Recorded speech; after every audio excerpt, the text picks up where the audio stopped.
nih Pak Haji untuk dakwah di YouTube. Itu yang tugas kita.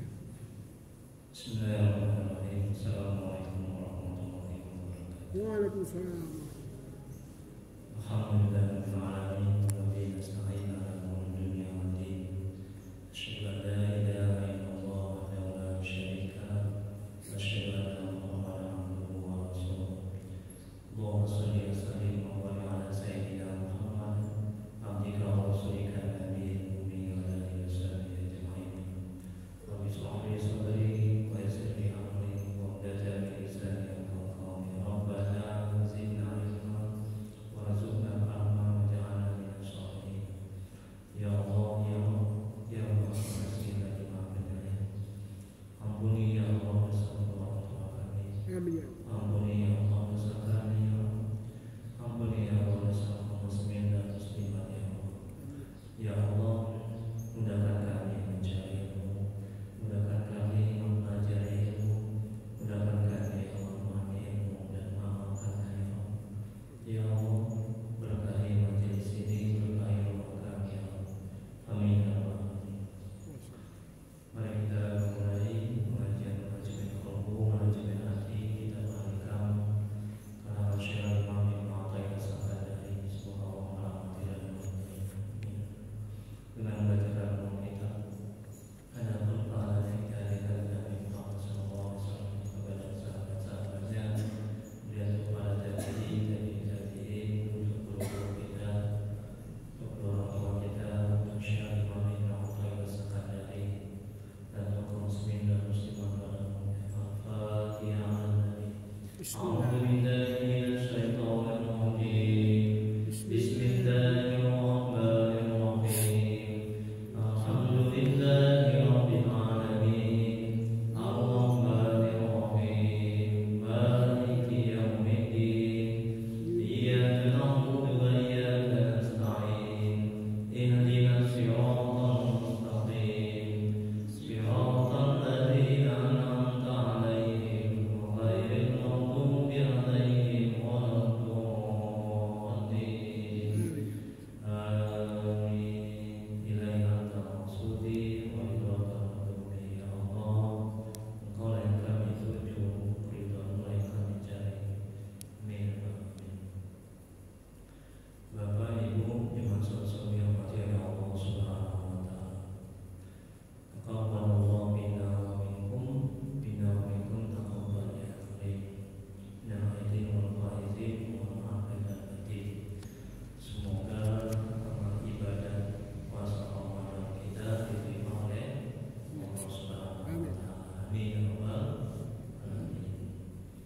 Baik, kita masuki kajian manajemen qalbu, manajemen hati, hikmah yang ke-29. Di bagian mendapat hikmah yang ke-28 nanti bisa diambil setelah pengajian. Syekh Al-Imam Ibnu Athaillah As-Sakandari, semoga Allah merahmati dan meridainya. Beliau mengatakan dalam kitab Al-Hikam dalam hikmahnya, tidak satu tarikan nafas pun yang engkau hembuskan melainkan hanya takdir yang menjalankan Allah pada dirimu. Karena itu tunduklah kepada Allah dalam setiap keadaan.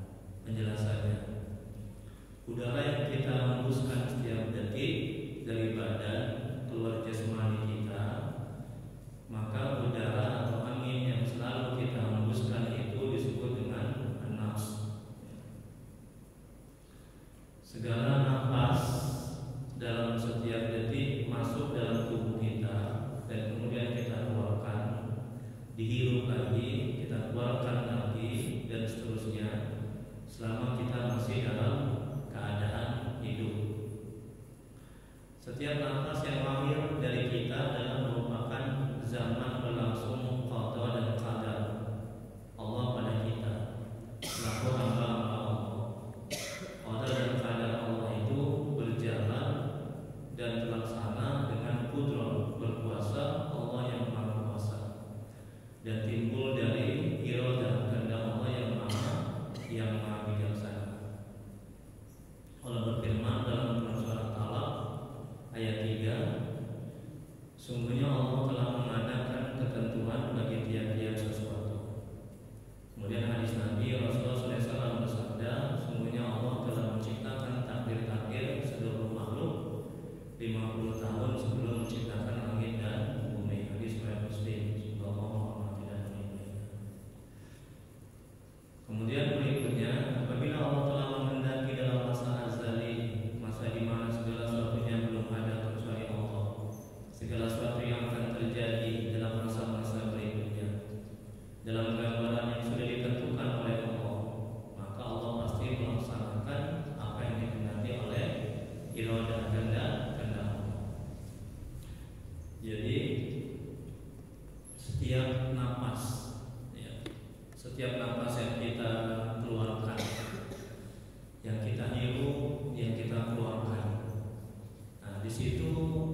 situ ada ketentuan Allah dan sudah selesai Allah ciptakan, Allah tentukan, ya, sebelum alam ini ada. Jadi segala sesuatu selain Allah adalah alam. Ini kita ini alam, ya. Kemudian gunung dan ciptaan Allah yang lainnya adalah alam. Nah, kita dituntut untuk tunduk, untuk patuh, untuk ridho, ya, atas ketentuan yang Allah buat, ya. Dan kita dituntut untuk bisa bersabar, ya, untuk ikhlas, nah, atas takdir-takdir yang sudah Allah tentukan. Nah, ini manajemen hatinya, manajemen kalbunya. Ketika kita mendapat kesulitan hidup, ketika kita mendapat masalah dalam hidup kita, ya, sadarkan dalam hati bahwa itu semua sudah ketentuan Allah, sudah takdir Allah, ya. Kemudian berikutnya, qadar Allah yang selalu berjalan dalam setiap nafas kita, ya. Hendaklah kita sambut dengan perasaan kehambaan selaku makhluk Allah dan hamba Allah. Ya, jadi setiap kita hembuskan nafas, ya, kita hirup nafas, nah, di situ ada takdir Allah, di situ ada ketentuan Allah. Nah, kita selaku hamba Allah, yang namanya hamba itu tidak memilih kecuali apa yang dipilih oleh Allah. Yang namanya hamba itu adalah tunduk dengan ketentuan Allah. Yang namanya hamba itu tidak mengatur kecuali apa yang diatur oleh Allah. Yang namanya hamba itu tidak menginginkan kecuali apa yang diinginkan oleh Allah. Yang namanya hamba itu bergantung, bersandar, berserah kepada Allah, kepada maunya Allah. Tenang hati kita, ya, damai hati kita. Nah, itu manajemen hatinya agar kita tidak stres, sengsara, menderita ketika apa yang kita inginkan tidak terwujud.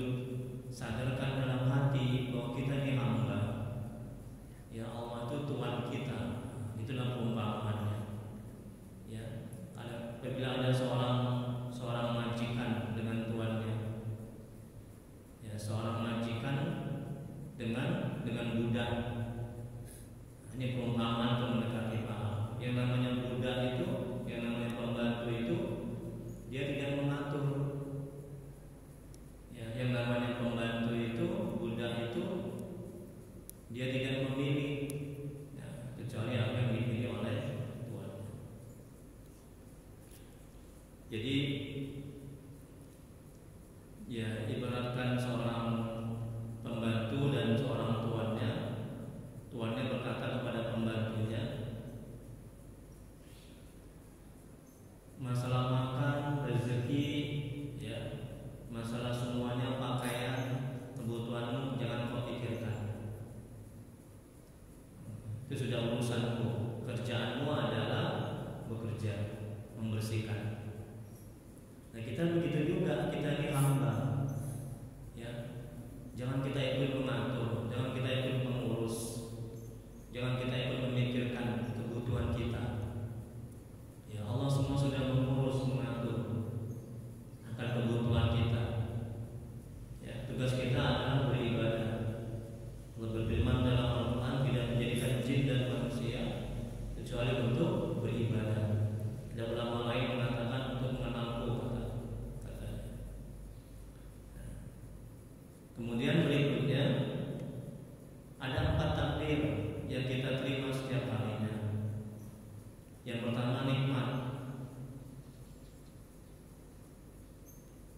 Ada 4 takdir. Nikmat Allah menghendaki agar bersyukur. Ketika kita mendapat nikmat, Allah menghendaki agar kita bersyukur, ya. Berfirman dalam Al-Quran, A'udzubillahi minasyaitonir rajim. Bismillahirrahmanirrahim. Wa in syakartum la'azidannakum wa la in kafartum inna 'adzabi lasyadid. Ya, ayo syakartum, bersyukurlah kamu. Jadi ketika kita mendapat nikmat, ketika Allah mentakdirkan kita mendapat nikmat, maka Allah menuntut kita untuk bersyukur. Nah, ingat kata Allah, jika engkau bersyukur maka azab. Jadi tambah nikmat itu kalau kita bersyukur. Di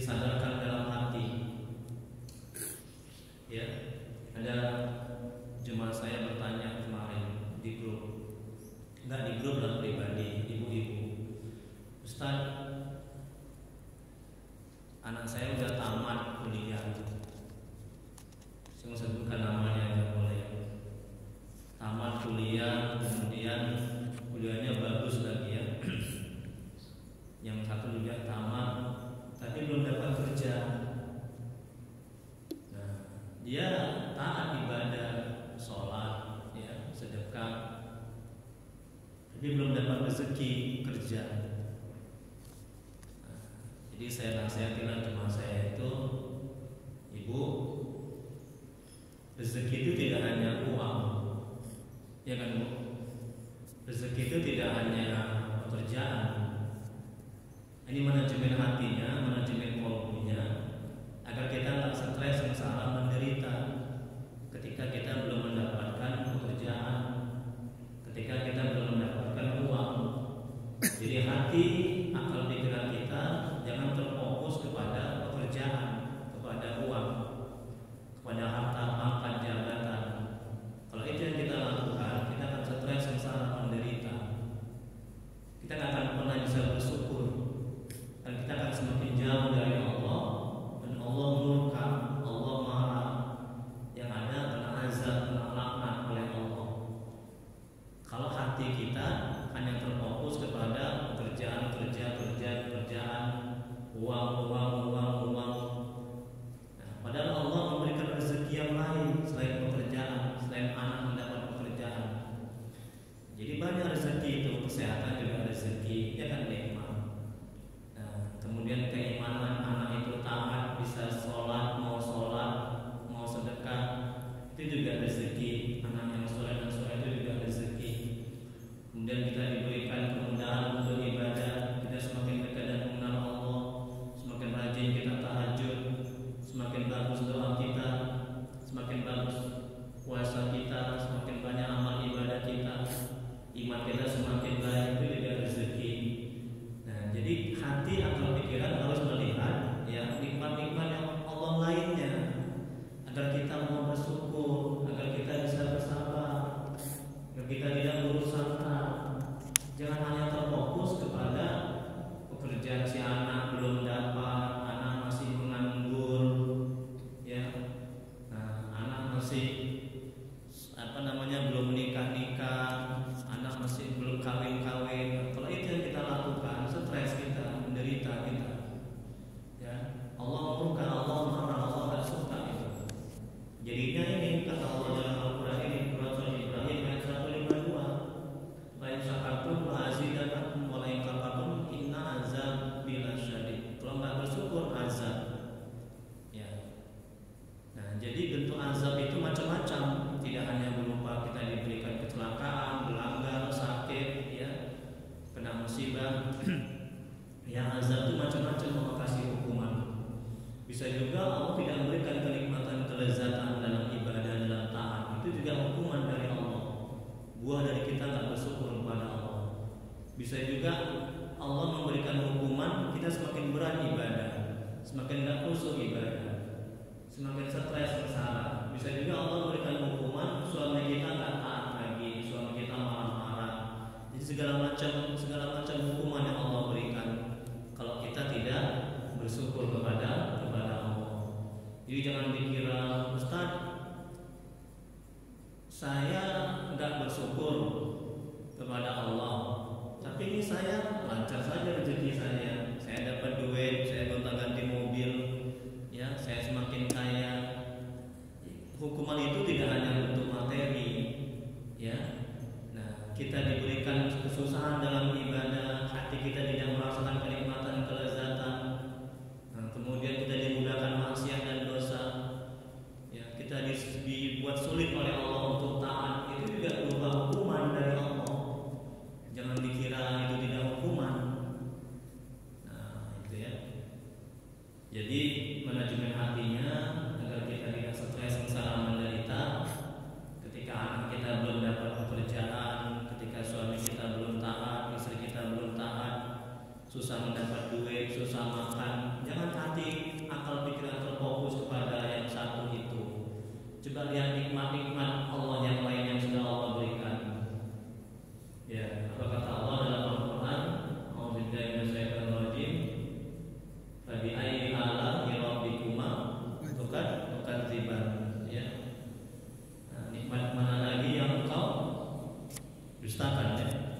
coba banyak kali ya. Allah kasih satu aja cobaan kita udah ngeluh, ya kita udah stres, kita udah berusaha, kita udah nggak ridho. Lalu Allah banyak mengasih nikmat-nikmat Allah yang ini kata Imam Ibnu Athaillah ya. Nikmat ketika Allah mentakdirkan kita mendapat nikmat, Allah menghendaki kita bersyukur. Ya. Jadi harus sebagai hamba harus kita jalani. Ya. Jadi syukur itu adalah menggunakan nikmat yang Allah berikan sesuai sang pemberi nikmat. Ini kan syukur, ya kan? Nah, sesuai dengan sang pemberi nikmat. Nah, itu. Jadi Allah menghendaki supaya kita menggunakan nikmat itu di jalan Allah. Kalau dia uang kita sedekahkan, kalau nikmat sehat. Apa Bu nikmat sehat Bu? Bagaimana kita menggunakannya Bu? Nikmat sehat kita gunakan untuk taat, jangan untuk maksiat. Ya kan? Dikasih nikmat ilmu kita bagi sama orang lain, kita amalkan, kita bagikan. Ya. Nah, itu ya. Kemudian berikutnya kata Imam, bila Allah mentakdirkan bala bencana, Allah menghendaki agar bersabar. Allah berfirman dalam Al-Quran surah Al-Baqarah ayat 153. Apa kata Allah? Hai orang-orang yang beriman, jadikanlah sabar dan sholat sebagai penolongmu. Sungguhnya Allah bersama orang-orang yang sabar. Nah, sabar dan sholat sebagai penolong itu, ya. Nah, jadi kalau kita diberikan bala, ya, maka Allah menghendaki kita supaya bersabar. Yang ketiga, ketika Allah mentakdirkan kita taat, ini sekarang kita taat, ya, kita belajar ilmu agama, manajemen qalbu, manajemen hati. Ini takdir Allah, sadarkan dalam hati seperti itu. Kalau enggak kita akan merasa hebat, merasa mulia, merasa jumawa, ujub, ya. Seolah-olah kita bisa taat ini, bisa mencari ilmu agama karena kesanggupan kita, usaha amal kita. Nah, ya, kita bisa taat ini karena bantuan Allah, pertolongan Allah, karena kehendak Allah. Kalau enggak kita tak bisa taat. Ya. Nah, maka ketika Allah mentakdirkan taat, Allah menghendaki agar mengingat anugerahnya. Nah, makanya Allah bilang dalam Al-Quran, apa kata Allah? Jangan engkau gembira karena jangan engkau gembira karena engkau sudah berbuat taat. Nanti apa yang timbul? Ujub, bangga dengan ketaatannya, merasa itu karena kesanggupannya, kehebatannya, kemuliaannya. Ya, aku bisa sedekah, aku bisa mengaji. Oh, ini kan karena kehebatanku, kesanggupanku. Kan aku yang kerja, aku yang cari duit, rusak amal itu. Tapi ini kata Imam, kata Allah, tapi bergembiralah karena Allah sudah menganugerahkan, mengkaruniakan. Karena rahmatnya kita bisa taat. Nah, begitu. Jadi kita tawadu, rendah hati, ya. Kita kita bisa bersyukur karena Allah mentakdirkan kita bisa buat taat. Coba bayangkan Bu, kalau Allah mentakdirkan kita buat maksiat, apa jadinya? Betul kan? Nah, gelap dunia ini. Kalau Allah mentakdirkan kita buat maksiat, apa yang bisa kita lakukan? Nah, begitu manajemen hatinya, supaya nggak timbul sombong, angkuh, merasa hebat, supaya nggak rusak amal itu. Nah, ya. Di dalam hikmah yang lain, Al-Imam Ibnu Athaillah mengatakan, orang yang melakukan ketaatan tidak ada Allah di dalamnya, maka dia itu jahat. Dia sedekah tapi nggak ada Allah di dalamnya. Dia beribadah tapi nggak ada Allah di dalamnya. Apalagi dia membantu orang, menolong orang, ya ketaatan lainnya tapi nggak ada Allah di dalamnya. Itu orang yang jahat. Itu kata Al-Imam. Kenapa jahat? Karena dia merasa dia bisa taat itu karena kehebatannya, karena kesanggupannya, karena kemampuannya. Itu tidak baik seperti itu. Nah, ini kata Imam, jika Allah mentakdirkan taat, Allah menghendaki agar mengingat anugerahnya. Bahwa kita bisa taat itu semata-mata karena anugerah Allah, karunia Allah. Jadi kita semakin bersyukur kepada Allah, semakin dekat dan mengenal Allah, ya. Sehingga bersih hati kita, amal kita dari perbuatan syirik, dari riya dan segala macam, dari segala macam penyakit hati. sehingga bisa buat taat. Allah berfirman dalam Al-Quran surah Al-An'am ayat 125. Apa kata Allah? Barang siapa yang Allah kehendaki mendapat hidayah, Allah akan melapangkan dadanya untuk menerima Islam. Dan barang siapa yang dia kehendaki menjadi sesat, Allah akan menjadikan dadanya sempit bagi sesat, seakan-akan dia sedang mendaki ke langit. Begitulah Allah menimpakan siksa kepada orang yang tidak beriman. Ya, bersyukur kita Allah kehendaki. Ada kehendak rahmat Allah, ada kehendak rahmat Allah. Kalau yang taat itu namanya kehendak rahmat Allah. Sedangkan orang yang taat itu kehendak rahmat Allah. Sama-sama Allah berkehendak. Kemudian berikutnya yang keempat, ya.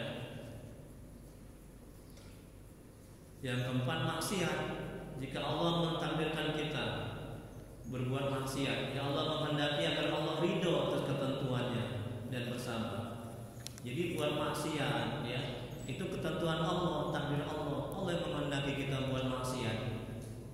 Namanya maksiat, namanya kehendak laknat Allah. Nah, kalau sudah takdir Allah, nah, kita harus bertobat. Jangan kita mengatakan hanya kambing hitamkan takdir Allah. Kenapa mencuri? Loh, ini kan takdir Allah. Jangan begitu, ya. Itu nggak baik, kurang beradab. Memang semua takdir Allah dan Tuhan Allah, iya kan? Jangan Bu. Nah, kalau kita bilang ini kan takdir Allah, ini kan kehendak Allah, aku mencuri, tokokan palanya tok, geram iya. Ya memang semuanya takdir Allah, kehendak Allah, atas izin Allah. Tapi kita nggak boleh, itu kurang beradab. Nanti kalau kita mengatakan ini kehendak Allah, takdir Allah, kita nggak akan tegak hati mau bertobat. Kita mengkambing hitamkan ketentuan Allah, iya kan? Nah, kita bersembunyi di balik kehendak Allah, takdir Allah atas izinnya. Ya Allah maunya aku mencuri, aku maunya gini, ya kan? Kan maunya Allah yang terjadi. Ya, jangan begitu ya. Nah, kurang beradab. Ya, memang semuanya kehendak Allah, takdir Allah. Sudah tertulis di kitab Lauh Mahfuz pada tanggal sekian, bulan sekian, jam sekian, detik ini, pada saat ini Allah mentakdirkan aku mencuri mangga, karena mangganya enak kali, manis sekali, mangga tetangga. Alhamdulillah. Ya, jangan ya. Nah, itu manajemen hatinya, agar kita juga hati untuk mau bertobat, ya. Tapi ketika Allah mentakdirkan kita mencuri buat maksiat, kita bertobat kepada Allah. Kan Allah yang buat pada hakikatnya. Memang Allah yang buat pada hakikatnya. Yang keempat, maksiat ini tadi kan. Ketika Allah mentakdirkan kita maksiat, Allah menghendaki agar ridho atas ketentuan Allah dan bertobat. Allah berfirman dalam Al-Quran surah An-Nur ayat 31, dan bertobatlah kamu sekalian kepada Allah, orang-orang yang beriman, supaya kamu beruntung. Ini juga Bu, manajemen hatinya, agar ketika anak kita belum taat, belum mau sholat, kemudian sholat subuhnya pun dibanguni dulu baru mau dia bangun, itu ya. Jadi jangan kita benci sebenci-bencinya. Katakan dalam hati, anak itu susah dibangun kalau subuh, itu kan takdir Allah, ketentuan Allah. Nah begitu. Ditenang hati kita. Tapi bukan berarti udahlah, anak nggak mau bangun, itu kan takdir Allah, kita nggak usah bangunin lah. Juga nggak gitu. Ya kita harus berusaha. Nah, dan kalau yang baik-baik, kita katakan dalam hati itu merupakan takdir Allah. Ini kita bisa ibadah, bisa mengaji, ini ketentuan Allah. Agar apa? Agar tidak timbul ujub, sombong, merasa mulia, merasa hebat. Kalau yang buru-buru, jangan katakan takdir Allah, ya. Nah, kalau mencuri, ini kan takdir Allah. Semuanya takdir Allah, tapi kurang beradab, ya. Tidak baik. Ini manajemen hatinya perlu ditata, ya. Kemudian berikutnya, hamba-hamba Allah yang sudah dekat dikatakan sempurna harus dapat melihat dan menyambut qadar ketentuan Allah dalam setiap turun naik nafasnya. Tidak boleh hatinya membantah atau jengkel terhadap qadar-qadar Allah yang berlaku padanya. Tengok itu. Jadi setiap turun nafas kita, ya, kita Di situ ada takdir Allah, di situ ada ketentuan Allah. Ya. Dan ketentuan apapun, takdir apapun, kita harus menyambutnya dengan ridho. Nah, ketika Allah mentakdirkan kita sakit, ya maka kita harus ridho dan bersabar. Ketika Allah mentakdirkan kita berbuat baik, kita harus kita bersyukur kepada Allah, itu juga merupakan takdir Allah. Nah, ia harus menerima dan harus menyesuaikan dirinya dengan Allah pada qada dan qadar yang telah jatuh atas dirinya.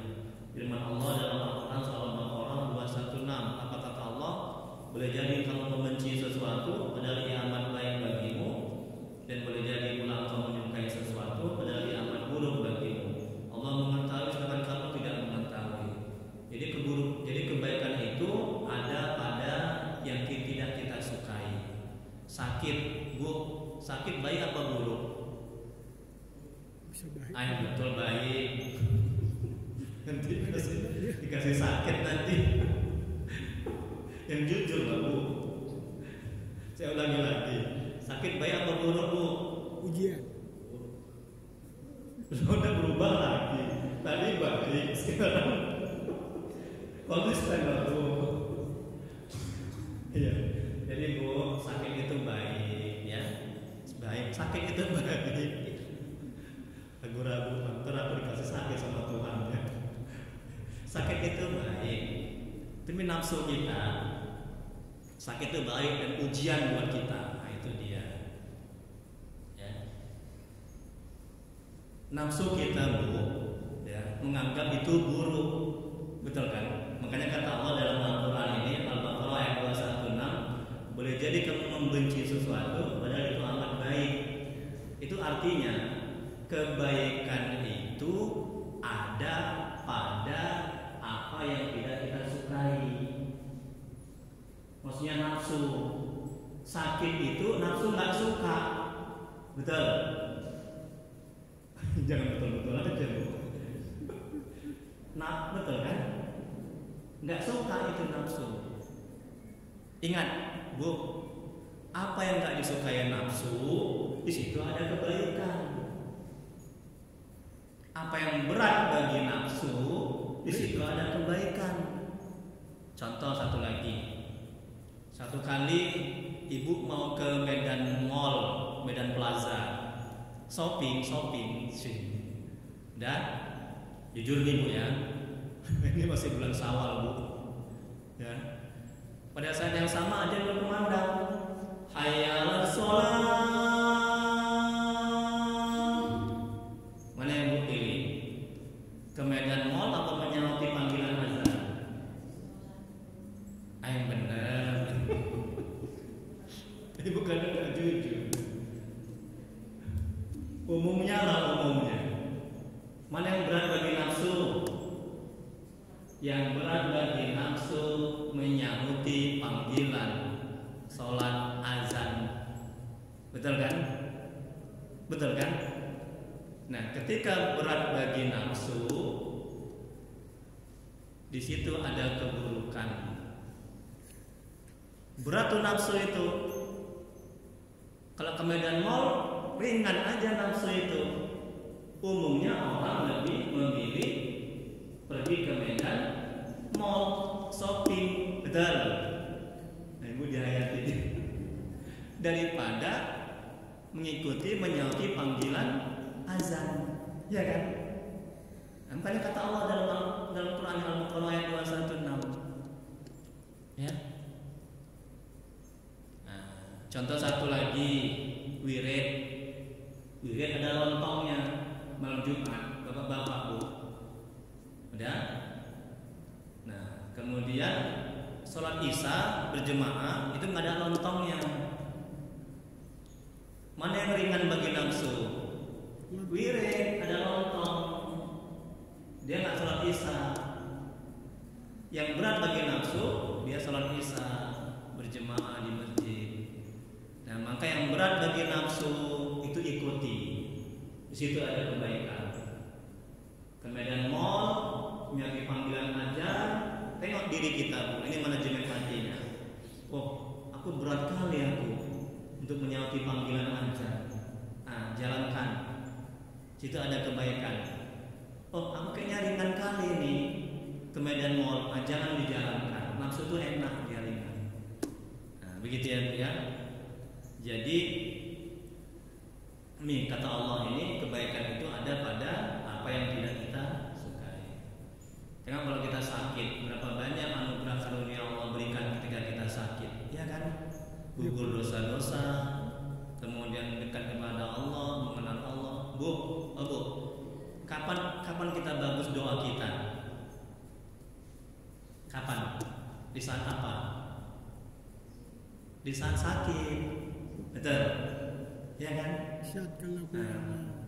Tengok nih kaki kita asam urat selama seminggu langsung ya Allah, kakiku ya Allah, sampai nangis kita, betul kan? Jadi pada hakikatnya Allah mengajari kita agar bagus dalam berdoa ketika kita sakit. Kalau nggak sakit saya ya Allah, sehatkan aku ya Allah, mudahkan rezekiku ya Allah, tolong aku ya Allah, jangan main doa kita. Nah, jadi banyak ada hikmahnya. Nafsu itu nggak suka, nafsu itu jinak, nafsu lawamah. Ada 3 sifat nafsu: nafsu lawamah, nafsu amarah, nafsu mutmainnah. Yang bagus nafsu mutmainnah. Irji'i ila rabbiki radiyatan mardiyah, kata Allah. Nah, itu ya Bu ya. Nanti amalkan Bu ya. Karena kalau misalnya sakit, ya kan? Udah takut duluan, belum sakit lagi ya. Katakan dalam hati, manajemen hatinya. Oh, sakit ini baik untukku. Nah begitu. Nah itu nafsu itu jinak itu Bu. Nafsu terkekang, setan itu menjauh. Tapi kalau kita sakit, ya, kemudian cara pandang kita itu negatif, ya, sakit kaki, mati laku, sengsara laku, menderita laku, mampus laku, nauzubillah, itu semakin sakit itu. Ya Allah murka, ya Allah nggak suka, ya Allah menjauh. Yang dekat apa nih? Dekat setan dan nafsu. Yakinlah bertambah sakit kita itu, double sakitnya. Kalau kita lambat mengkaitkan kepada Allah. Kemudian berikutnya berkata syair, segala qadar Allah pasti tembus dan berjalan, dan juga segala hukum Allah, karena itu maka bersihkan hatimu dari perkataan-perkataan la mungkin begini dan mungkin begitu, dan lau andainya kalau begini dan begitu.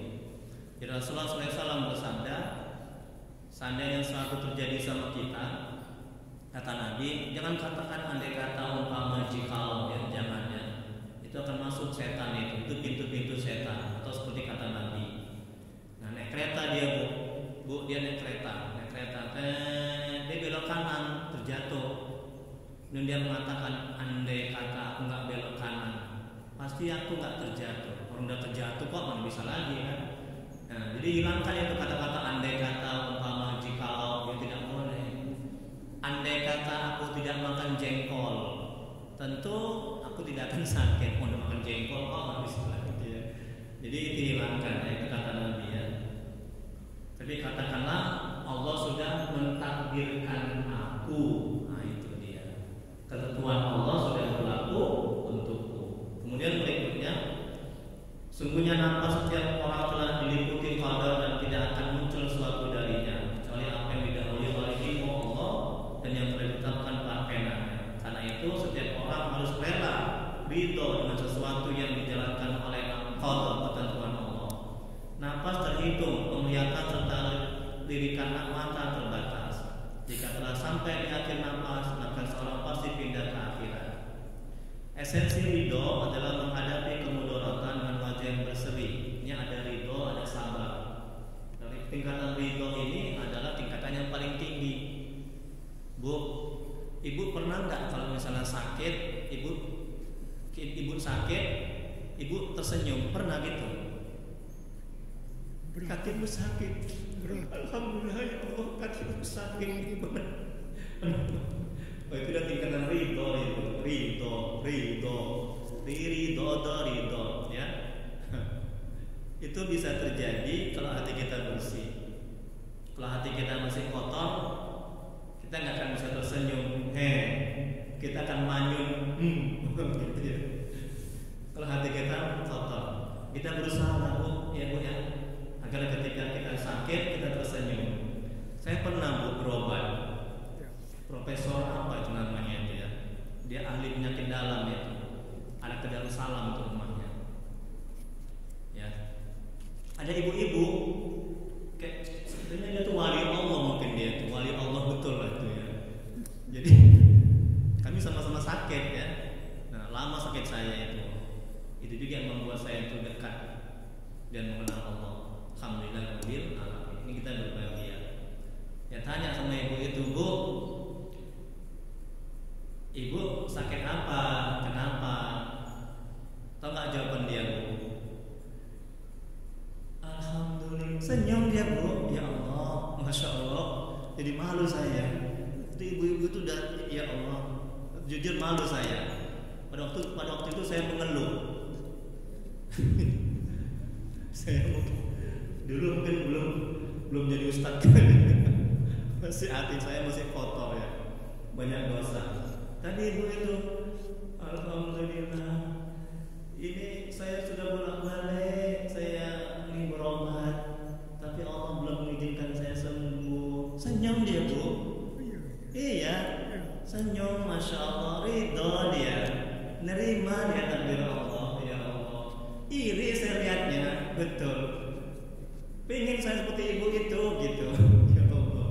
Senyum aja wajahnya, bibirnya, mukanya itu saya perhatikan, ya Allah.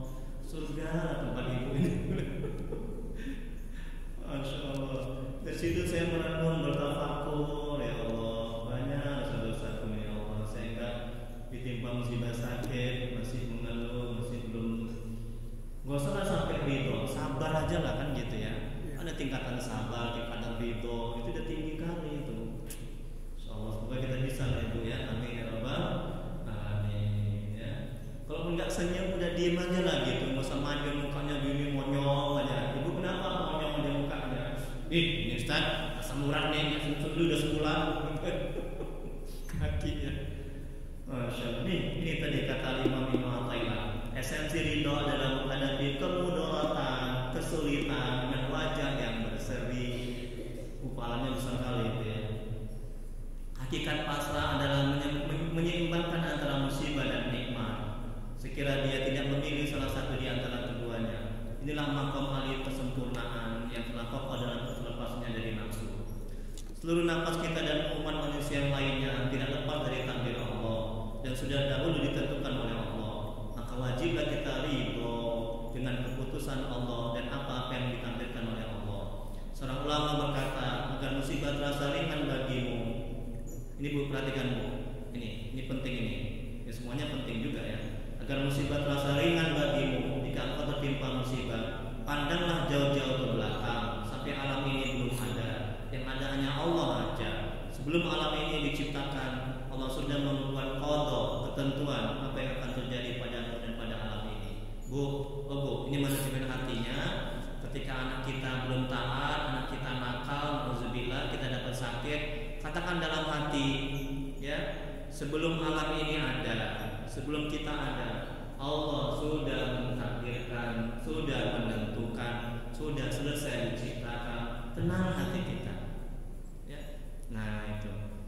Kemudian berikutnya, di akhirat Allah akan menanyakan hambanya, hambaku pada hari itu, jam dan detik itu, kenapa engkau marah dan mencaci kepadaku? Hamba menjawab, wahai Tuhanku, aku tidak pernah marah dan mencaci engkau. Allah menjawab, engkau pernah marah dan mencaci kepadaku, kata Allah, di waktu engkau marah dan mencaci hambaku. Jadi kita nggak boleh mencaci makhluk. Kalau kita mencaci makhluk, pada akhirnya kita mencaci Allah. Kita marah kepada Allah.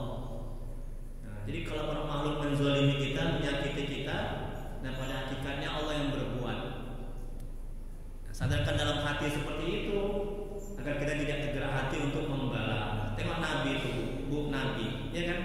Nabi keluar rumah dilempari kotoran, keluar rumah dilempari kotoran sama orang Yahudi. Dia nggak membalas sampai orang-orang Yahudi itu sakit, belum ada yang menjenguk, Nabi yang menjenguk.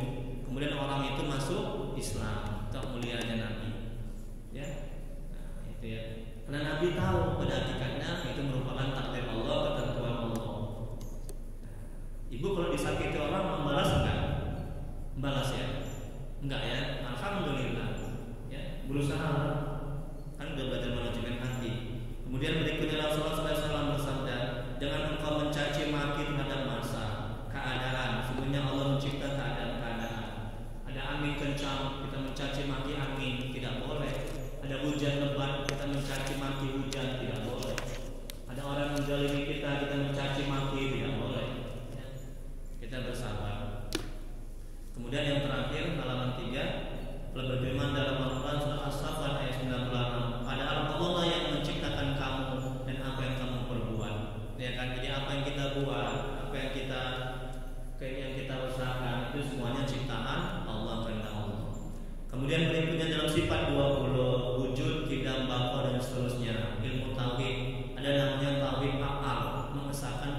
alam semesta ini, melainkan perbuatan Allah. Kita bisa beribadah, kita bisa sedekah, kita bisa taat, pada hakikatnya perbuatan Allah.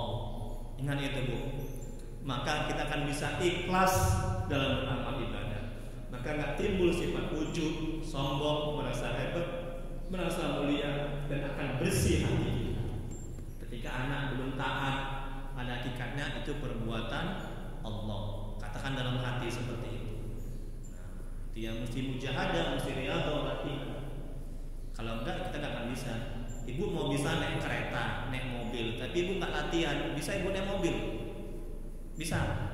Mana bisa? Kita mau bersabar, hati kita mau bersih, kita mau menjadi wali-wali Allah, berdekat kepada Allah, mau mengenal Allah. Tapi ibu nggak riyadhah, nggak latihan. Itulah dia latihannya. Katakan dalam hati, ketika ada yang menzalimi kita, nyakiti kita, ketika kita belum dapat rezeki, anak belum taat, katakan dalam hati, itu pada hakikatnya perbuatan Allah.